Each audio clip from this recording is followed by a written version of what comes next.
Welcome to the Security by Default podcast. I'm Joseph Carson, host of the show. In each episode, we make cybersecurity simple with amazing guests who share real-world experiences and insights. So let's get security by default.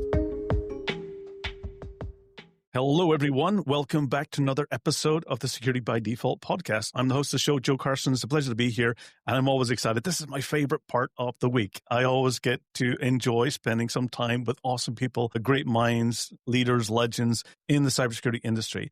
And we're always living in a world of chaos. And, this episode and podcast is all about bringing clarity, education, knowledge to you. And whatever your career path you decide to do, if you're looking to learn more, you're looking to get into the industry, you're looking to evolve your knowledge in the industry more, this is really to help you give you the tools, knowledge, and connect you with awesome people in the industry.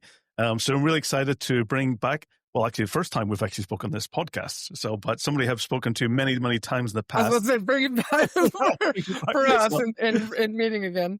Absolutely. So, Alissa, welcome to the podcast. Since this is your first time, not back, but since the first time. No, that's all right. We're connecting again for a while. It's probably, for your audience, another moment to see me speak or be interviewed. Yeah. Absolutely. And for me, it's like, I always enjoy getting to chat with you. So much knowledge and so much history. So if you give the audience a bit of a background about what's your origin story, how you get into the industry, did you select it? Did it choose you? Yeah. What was your path? Was it a normal path that many of us take, or was it something unique and different? I love talking about my origin story because it is so unique. So I started hacking when I was 13 years old. I noticed at a very, very young age that I liked to take things apart. And to me, hacking really is nothing more than just taking something apart, figuring out how it works, and then doing something that the developers didn't expect for you to do. I built my first computer when I was 14, got into the BBS scene. So you have to remember, so I'm old. Okay, let's just, disclaimer, I'm a lot older than I look. We're a very similar era. I'm like, my hair would be as great as yours if it wasn't for this purple hair color. So I got into it at a young age. So at the very beginning, right before Google, before even cybersecurity degrees, people communicated over things like Prodigy, and in the BBS scene, there was like FidoNet. There were these messaging system that BBSs would use. So BBSs would basically call out to other boards and exchange messages, and that's how you messaged people, right? Yep. So I actually ran what was called a multi-node BBS in Seattle, and it was blazing fast, 2,400 baud modems. For those of you old enough to remember the sound of a modem connecting. Oh.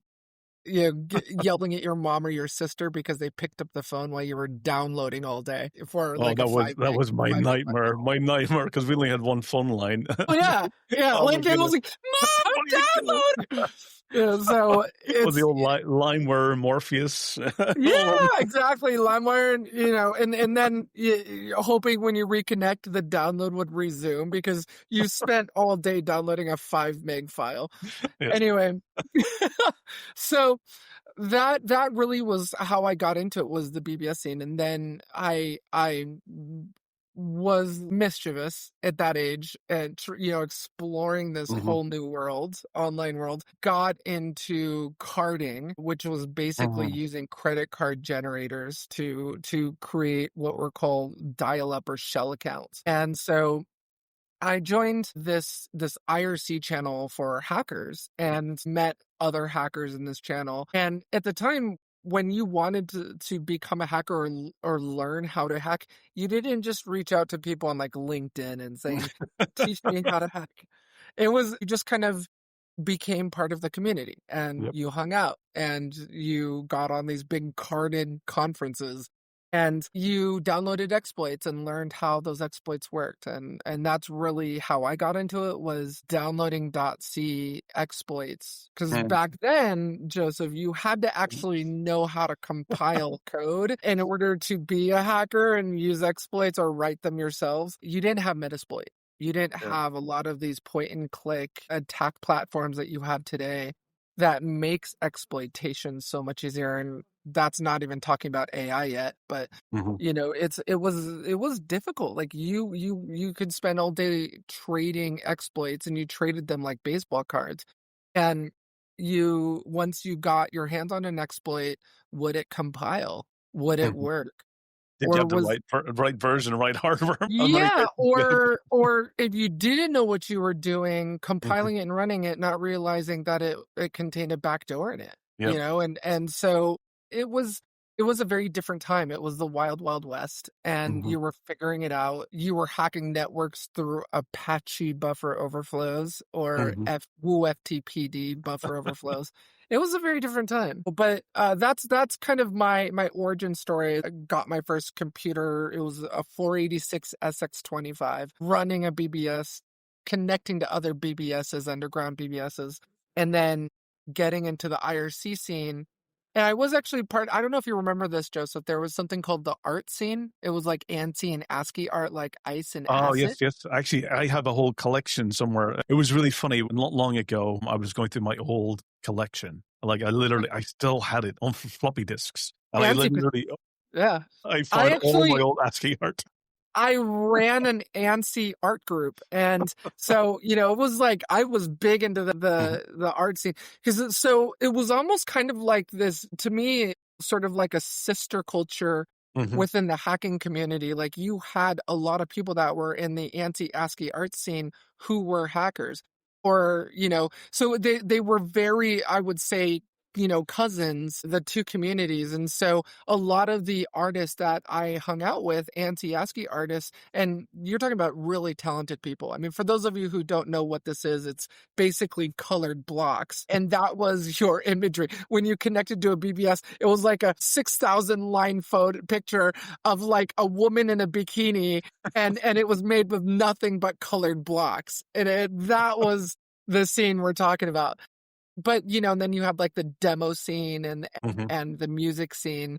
But a lot of those were hackers, and that you were hanging out with. But yeah, that was just they're really curious about how to do things differently, and sometimes just learn how things work. And a lot of it was also repairing. Right. Because sometimes if something broke, there was not an easy way to go and just, replace it easily. So a lot of times you were actually repairing it yourself. I actually watched recently during one of the conferences, a guy presented purely in ASCII art.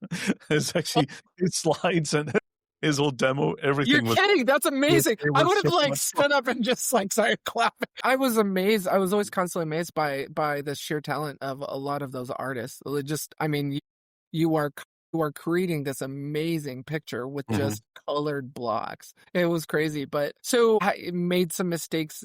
As a kid, I hacked into we'll call it a restaurant franchise, and didn't get caught, so felt I was invincible, like most kids were. If you're not caught, you're invincible, right? And then at 17 years old, made a huge mistake and hacked a government network, and they were waiting for me at school to arrest me, and I was arrested on my school campus. So that really was the inflection point in my life that I really took a step back and realized this is not the path that I want to be on, right? I looked terrible in orange, didn't want to go to prison. And so realized when the charges were dropped and then recruited by the intelligence community in cyber warfare, that there was a different path for my life that I knew, a different journey that I knew I needed to be on.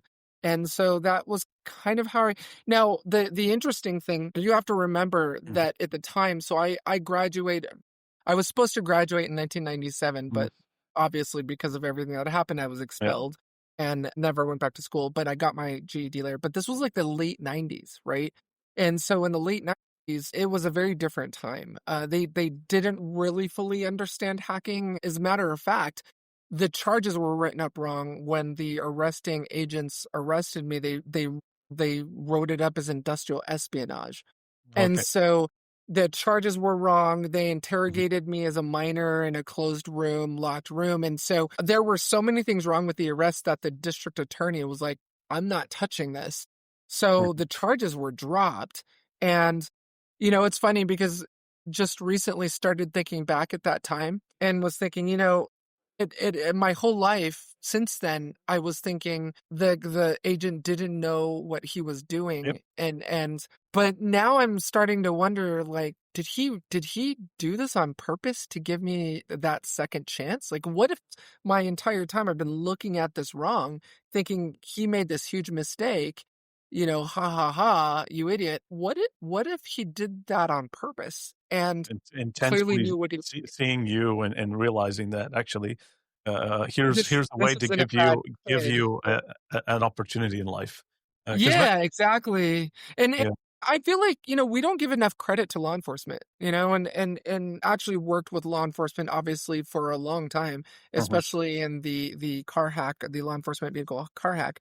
And I have an enormous amount of respect for them. And I feel like a lot of us don't give law enforcement that respect they deserve of, hey, mhm. but maybe this guy knew what he was doing. Maybe he knew what he was doing and he was just trying to give me that second chance. Absolutely. I think when I think about, you're sharing your story, I'm thinking about how lucky many of us were. Because I think for me, Right. I think a lot of the laws came from 95 through 97. Yeah, it was a So that was very really, that it was the was when the start of. frontier was being built, right? It was when it was all being built. It's just like I said, it's just a very different time. Yeah, and my mischief of my own was before that, fortunately enough. And I think Okay. for me, so for mine, it was around 89 through like 94. And then as I went to university, I got other interests and then kind of went off the hacking scene for a while. And it wasn't until later, I think it was around 99 when I came back in, mostly from like assisted admin side of things. So Oh, I okay. was fortunate enough to have that mischief before the laws came into place. And then, Yeah. that kind of made you think a lot about how things can impact. So tell me, so after all of that, I mean, you're fortunate. I think when we look back, a lot of people are fortunate enough to be able to get that shock early enough to kind of kind of really set you on a different path, and sometimes even a path that can change the world in a positive way, in a great way. What was your change that you had, after the charges were dropped? What decisions did you make, and kind of, and path did you take from then? So, after the arrest, I was living in Silicon Valley. This happened in Cupertino. I believe it or not, I was working on the sales floor of CompUSA, and for those of you who remember CompUSA, remember Circuit City. I was working in computer stores because that was the obvious thing for me right Yep. at 17 years old. I remember just being constantly berated by the leadership team that, like, Mhm. you're not selling enough extended service plans, and I didn't believe in them. I didn't believe in extended warranties on a computer. By the time, even at that time in the late 90s, when you wanted to upgrade your computer or anything, you were upgrading just as, before the extended warranty. They wanted me to sell 5-year extended warranties on computers. And so, I took a look at my life and realized that this is not the life that I wanted Mhm. for myself. Ended up, that's when I decided I didn't want anything to do with retail. I didn't want Mhm. anything to do with dealing with customers. And I got my first job in a white collar job in an office, and got hired as a cybersecurity engineer. And it was great because you have Mhm. to remember, at the time, saying that you were a hacker was very taboo. It's Yes. it's not like what it is now, where you're like, yeah, I You used can to add be a some context today, and people can get it. You yeah, can add a it's little context, but then it was kind of like, ooh. yeah, exactly. You didn't talk about that in an interview. You were like, you'd say, "Ah, thank you for coming. It was nice meeting you." It was very taboo. And so whereas now it's kind of like bragging rights, Mhm. and you're like, yeah, I used to be a hacker. I learned the error of my ways, and but back then you didn't talk about that. It Mhm. was not something you talked about. And so uh, I remember my first job, it was SBC Datacom.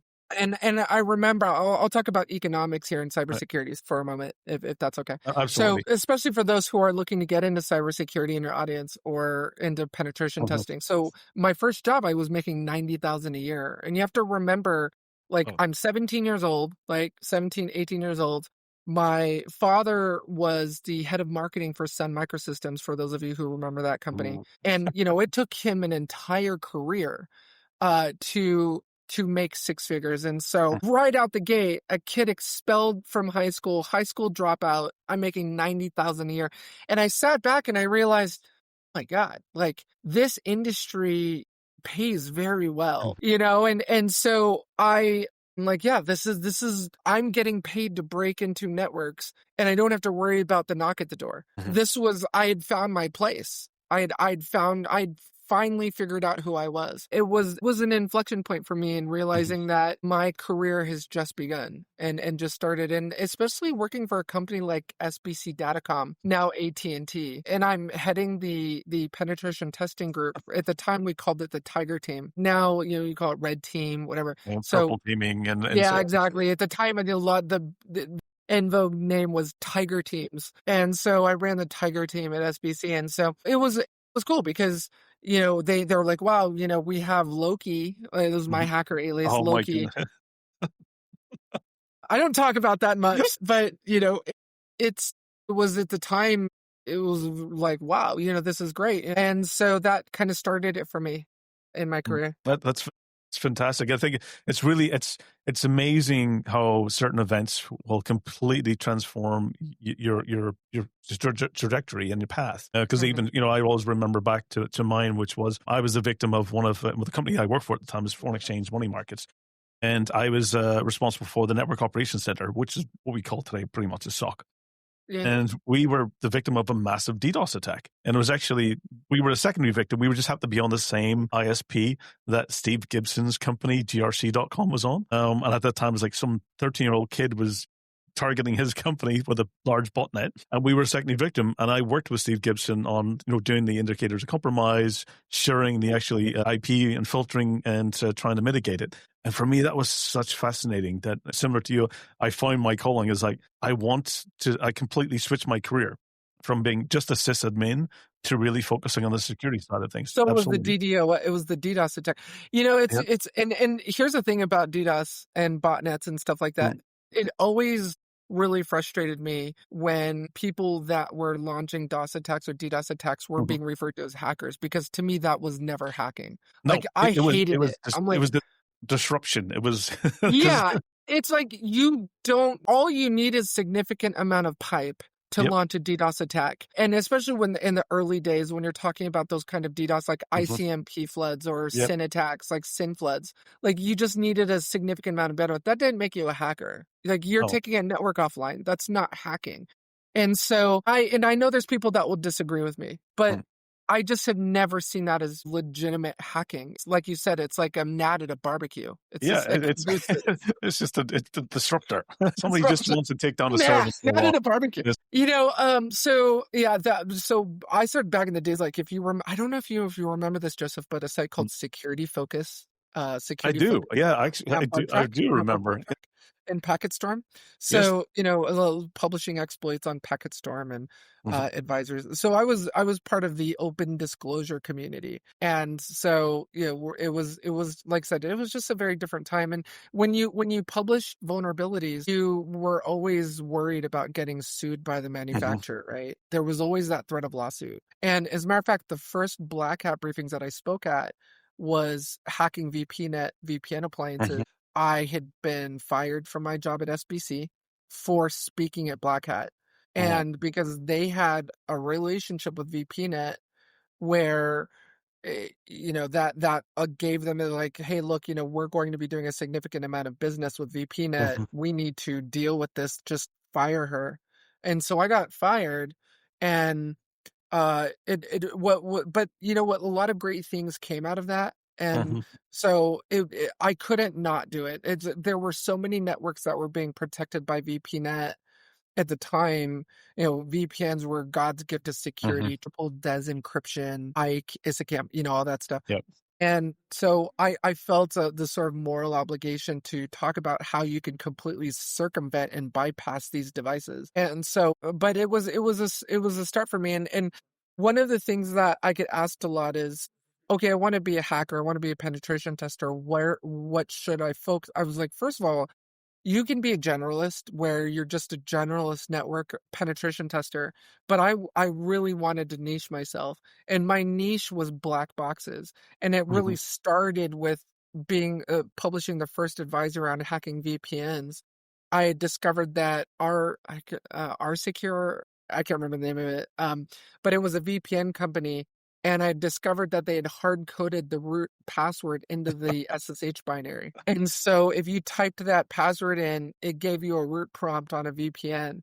And it was really started my foray into, not only do I want to be a hacker, I want to hack things that are just black box devices that you don't have access to the source code. Mm-hmm. And you don't have anything except an IP address and services that are running on it. And that was my shtick. That was what I That's wanted a to do. special skill. You know, and it's weird because I agreed, like completely agreed, because not having access to the source code, not having Mm-hmm. access to anything. I mean, and you want to talk about a black box pen test, literally is that you're not given Mm-hmm. any information, you're not given anything at all to help you in the pen test versus a white box pen test. And I think that's what was exciting for me, because it was such a labyrinthine area of security that I was like, oh, this is my place. Like, this is so challenging, and it's such a maze. And trying to like figure out what this device does and try and figure out how to Mm-hmm. hack it was cool to me. That really was my niche. So, and then I got into API hacking, and the rest is Can history. you share a little bit of your history in the API? Because for me, I think that's definitely one of the biggest challenges I see for many organizations today. Is everything's becoming? We look at it from an entire automation perspective and workloads and communications, and systems are talking to each other, or clouds talking to each other. We set up so much automation, and all of it's channeled through APIs, either to share controls, commands, data flow, access, changes. How are you seeing the world of API security today, and what should people be thinking about or concerned about? Sure. So for those of you in the audience who don't know what APIs are, APIs stand for Application Programming Interfaces. And what APIs are is they're basically the worker bees in the backend that are performing a particular function that's being requested of it. So think of it kind of like a waiter at a restaurant that goes back into the kitchen to deliver your order. The waiter's is delivering what you're asking for. And that's an API. So everything communicates with APIs. It's the plumbing of today's world. The mobile apps on your phone connect with APIs. Your car communicates with APIs, and not just a Tesla. Pretty much every car made after 2001. And even web services are communicating with APIs. So in realization that it was such a massive attack surface, I really wanted to focus on the API. So I wanted to get away from hacking black box devices, to APIs. And so there are different types of APIs. There's what are called REST APIs, or RESTful APIs, and GraphQL. So you approach the compromise of REST APIs differently than you would from GraphQL. So to me, this was a massive attack surface, because this is where the data was. If you want to, because all of you need to remember, hacking went from defacing websites to profiting off of hacking. Right? It's a massive profit center now. Yeah. And so you look at ransomware, you look at whatever. And the profit comes from the data that you compromise. So you can lock and leak, you can encrypt it, and then ransom the company to get it back, or you could sell it on the dark web. And a lot of extortion is one of the extortion. Yeah, extortion overtook ransomware in the past year, which is pretty impressive. Exactly. So now it's gotten to a point where not only are we going to extort you for getting your data back, but we're also going to double dip, and we're going to sell it on the dark web. And so I knew that attention was going to shift towards APIs. Now, the thing is that in penetration testing, just because you meet a senior pen tester doesn't mean they know how to hack APIs. I've met 20, 25-year hackers, pen testers that won't touch APIs, right? They're more generalist network pen testing, exploiting services and then getting a shell, which is great, which is fine. But, so API to me, hacking APIs is very much sort of like a subset, if you will, of hacking. And so the great researchers in this area, Corey Ball, Dr. Katie Paxton. His book is awesome, Hacking APIs. Yeah, it's super great guy, Heart of Gold, and Dr. Katie Paxton Fear. And so, we in this sort of circle, if you will, are always trying to put content out there to teach people how to hack and secure APIs. And that's how I hacked the law enforcement vehicles, was I discovered a vulnerability in the car maker's APIs that allowed you to remotely start and stop the engine of any vehicle on the road and lock and unlock the doors, which obviously is a massive vulnerability, a massive problem, especially in law enforcement. Yep. And then healthcare providers and payers that are storing and trafficking our PHI across APIs, and those not being properly secured. So it is a real problem, and it continues to be. And I think as we move into this, I shouldn't even say that anymore. Now that we are in this age of AI, where agentic AI is writing the code, and people that are deploying that, not realizing, hey, you need to also have the AI agent secure the code. I think it's going to get worse before it gets better. And I think that as more and more APIs are being written by AI and apps are being written by AI, we're going to start regressing back to the days of hard-coded keys, things transmitting over HTTP. And I can talk all day about the flaws in agentic AI code development, but the problem is that a lot of organizations are putting people at the keyboard to have AI write code, not knowing how to properly secure. Absolutely. We're getting a lot of Vibe engineers, and it's more like prompt engineers who are. I attended a hackathon recently, and literally we just prompted our way to creating an application over the weekend. Yeah. And then we just had to create a template, and we had to write some code, but the majority of it was done for us. We just had to go and make sure that it understood the platforms, understood the data set that we're working with. But it did a lot of it. I do say it's good at writing code, but it's not good at writing secure code. Right. Yeah. Like it defaults to a lot of things like using HTTP instead of TLS, setting really easy to crack passwords like Joseph123, like not hardened passwords at all. And so you have to catch stuff like that, and you have to constantly watch it. And please understand this. I'm not denigrating vibe coders or vibe coding or agentic or swarm coding. That's not the point. I think it's just we can have respectful discourse around this topic because I think it's very interesting. But I see swarm coding as the next evolution of the IDE, right? This same argument was had when we went from assembler to C and C to, you got higher level programming languages. There were always debates over you not being a real coder because you're using this higher level language. So I think it's just this next evolution. But what needs to happen is we need to really take a hard look at the models that are writing the code to teach them about shift left security, like you mentioned, and building security into the code as it's being written. Because it should be the default. It should be the default. Like, come on, set in password 123. Like I've seen LLM models set password 123 as the password. Because of using the internet as machine learning. Yeah, I mean, what's the most common used password out there? Oh, let's use that for our default password. 10 worst passwords. And that's the problem. And I think we will get there. I feel like we will get there. And I love this, and I'll plagiarize MKBHD on this. This is the worst it's going to be. That's the thing that you need to remember is amazing, but it is flawed as AI is right now. It's still the worst it's going to be. It's only going to get more advanced and more sophisticated from here. And going in there for Anthropic to go in there and retraining Claude to implement shift left security and do things securely as it's being built is quite simple, right? It's just getting there. It's getting to that point. Absolutely.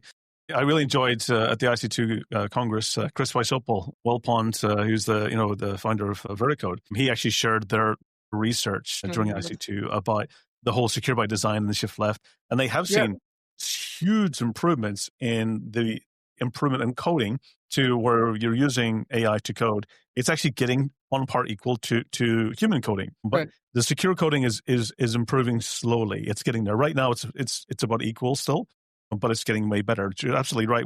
We're in the stage where it can only improve and learn, because we hope somebody doesn't make a mistake somewhere and it learns to get worse. Yeah. Look, here's the thing. I would say, and again, this is, I understand this is a very divisive topic, but I would say that that coding models right now are junior level Hmm. developers. So I think and don't get me wrong, it's amazing what Claude is capable Hmm. of and other models are capable of with creating microservices and Kubernetes Hmm. containers and in Docker containers and Kubernetes and stuff like that, microservices. It's amazing.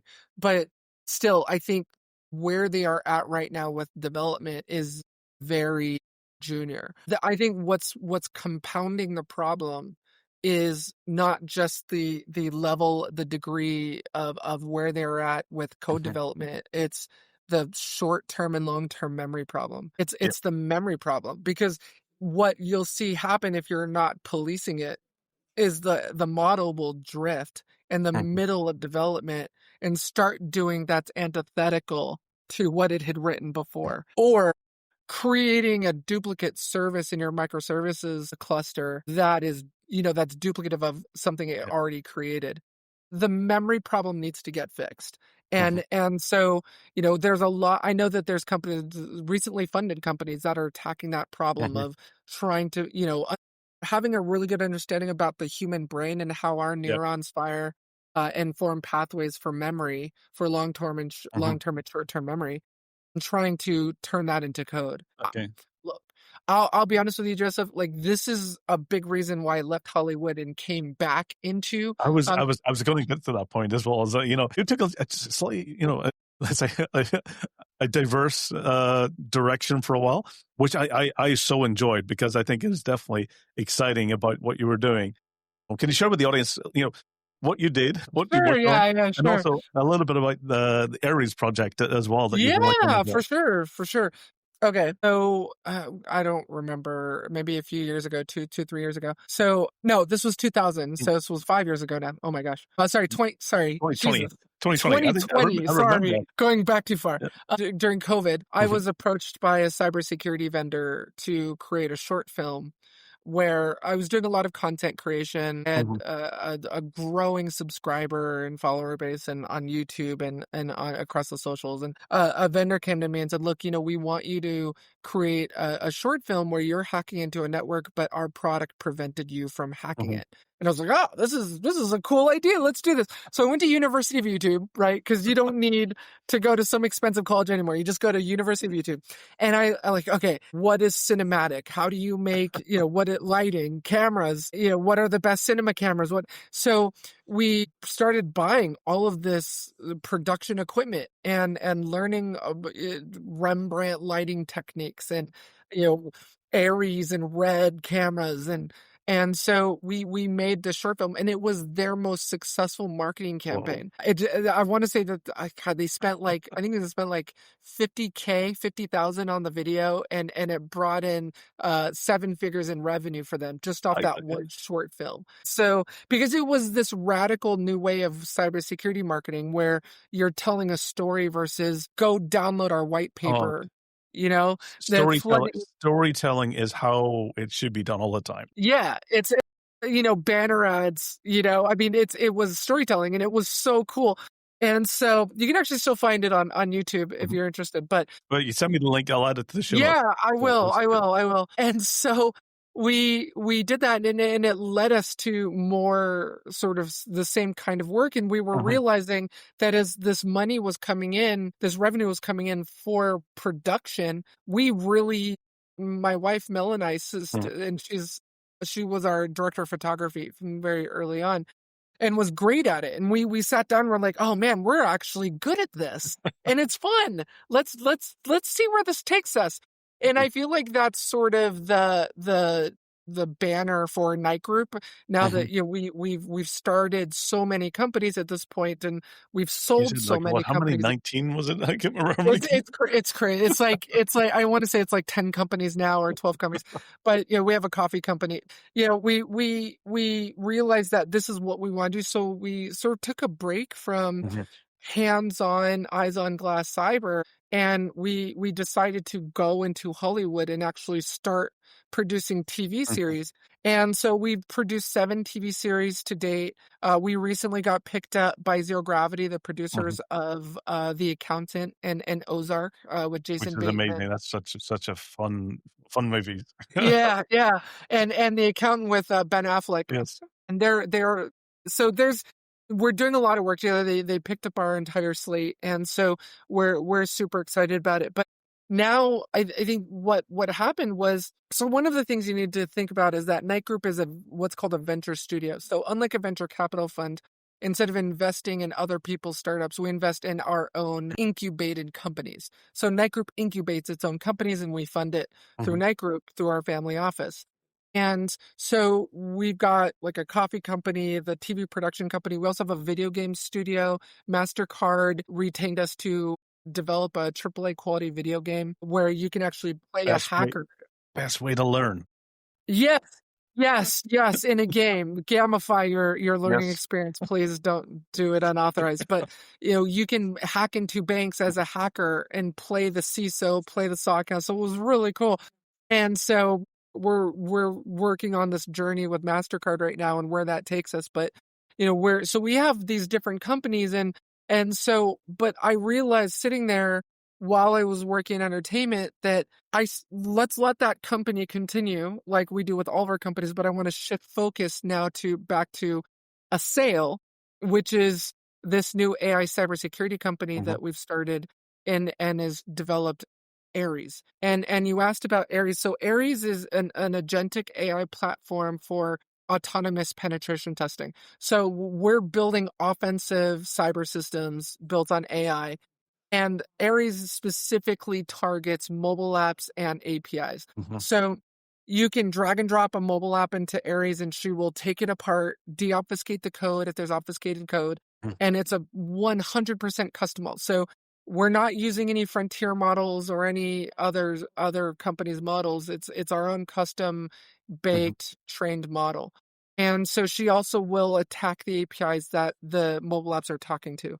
So for the companies that have an API footprint, which is pretty much every company, ARIES will identify the vulnerabilities, exploit them, and work with you in fixing them. So it's really feel like this isn't the shiny new toy. It's not the new Nessus scanner. It's not the new Nmap scanner. AI is transforming the cybersecurity industry. And I took a step back and I told Mel, I'm like, look, Mel, I need you to focus on the studios. I need you to focus on Knight TV. I want to shift focus back to cyber. And I really want to see where we can take a sale. And it's just been taking off like wildfire. So it's amazing. It's really cool. Yeah. I've taken the 25 years of hacking experience and created these JSON-L training files to train this model. So I always get, for the picture I have in my head, is like you created your mini version of the Tamagotchi. Yeah, pretty much.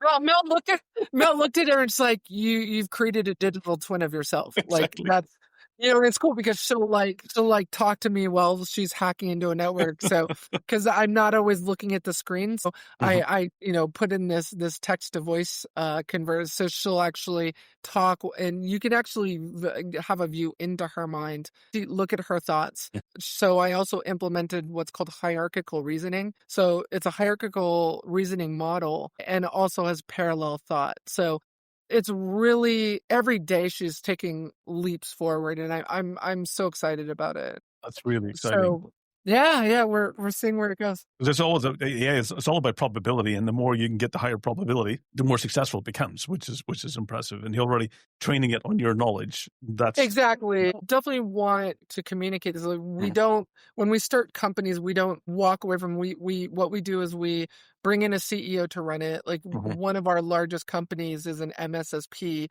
called Briar and Thorn, and so the program manager, Carolina Ruiz, that we hired as a PM, is now running group. So she's running all of the different Briar and Thorn subsidiaries.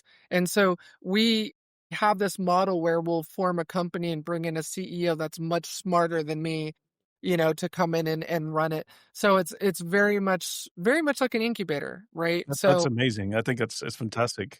So how do you stay educated in knowledge? Are you still doing University of YouTube, or have you found other passions that keeps you entertained and keeps you motivated? I used to say like, oh, it's X, it's Twitter, it's it's the social.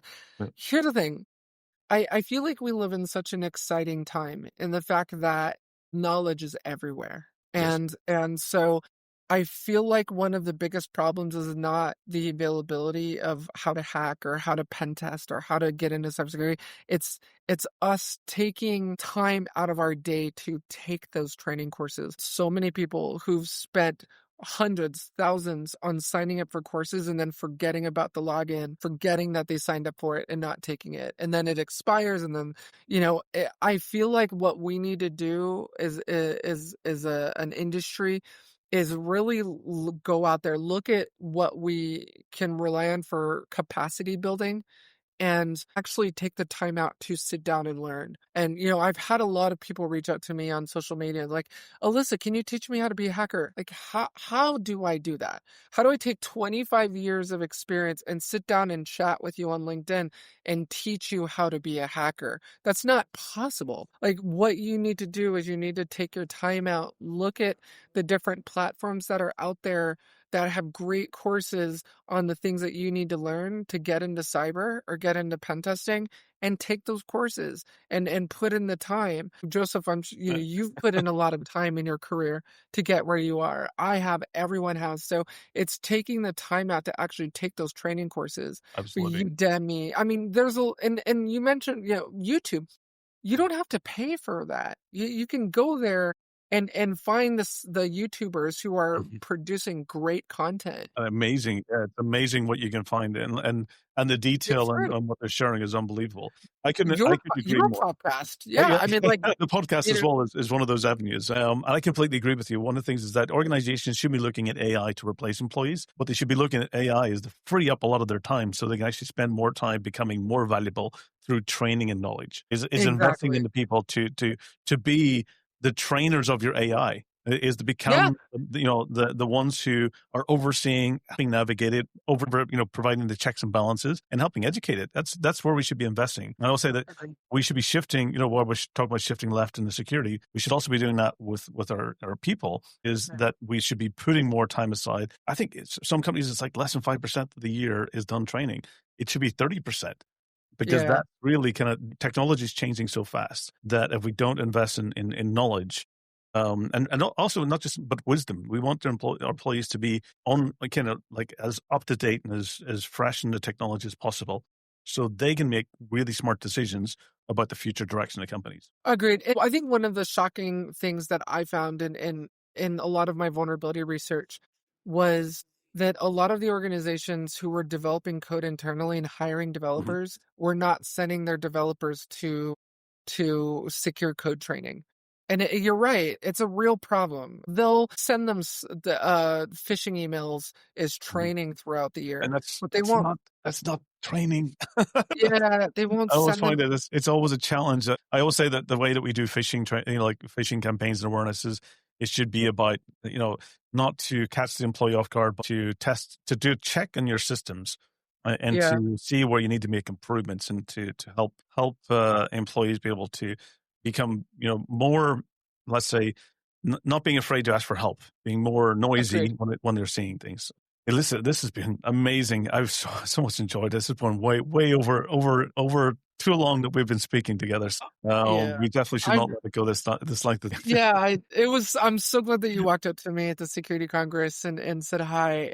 I'm thankful for being invited onto your show, and hopefully I was able to positively influence and affect at least one person in your audience. But it's one of, I think the moral of the story is just don't be afraid to go after what you want to do and go after your dreams. Don't worry about the negative Nancy's out there saying that AI is going to take your job, and AI is going to look it's creating more jobs than it's taking away. Yeah, it's about being smart. It's about being really, choosing where to focus on is going to be the really crucial time, is where to spend your time learning today is critical. And definitely, I mean, you are an inspiration, a role model, and a mentor, and you've done amazing things for the industry. So always keep up the amazing work you do, and hopefully we'll get to catch up again soon. So many thanks for being and joining me on today's episode. This has been awesome. Yeah, I appreciate you, and you're doing the same with your platform. So I always have a great deal of respect and admiration for other content creators and those who are doing it, because this isn't easy. So I know it's not easy. It's a lot of practice. Approbation to you. But what makes it is the awesome guests such as yourself. That's what, and it's the highlight of my week, because when you're remote and far away from, and you don't, see it, passionate conferences and so on, this is the moment I get to spend dedicated time and get to really pick your brain about the questions I've always had. Chill out session. Yeah. And I'll send you the link to the video that sort of started it all. And happy to entertain any questions from your audience, or if they want to reach out to me on social media like LinkedIn, or feel free to. And for those of you who are interested, we are offering free access to ARIES when we launch it, and it's not launched yet. It's not GMA yet. We're launching in the beginning of the year. Once it's launched, we are offering free access to her. So it's assaiলাই.com, ASSAILAI.com. Okay, awesome. I'll make sure all of the links will be in the show notes, so it's easy for the audience to find it. So, and you answered my next question, which was going to be, what's the best way for the contact you? I try and make myself as accessible as possible. I'll give you all my contact information, put in the show notes as well. My email address and LinkedIn is probably the best way to get me. But they can also email me as well. Awesome. Super. So for everyone, this is Alissa Knight, the awesome hacker who's really taking and changing the world and making us all safe at the same time, which is fantastic. So for everyone, hopefully this has been educational. Hopefully you got a lot of insights, and tune in every 2 weeks for the Security by Default podcast, really bringing security for everybody. And hopefully my passion, again, is also to make the world a safer place. So take care, stay safe. Until the next time. Thank you. Well, that's a wrap for this episode of the Security by Default podcast. I'm Joseph Carson, and again, many thanks for listening. If you enjoyed the episode, please subscribe and share, and please stay safe. And until the next time, we'll see you soon.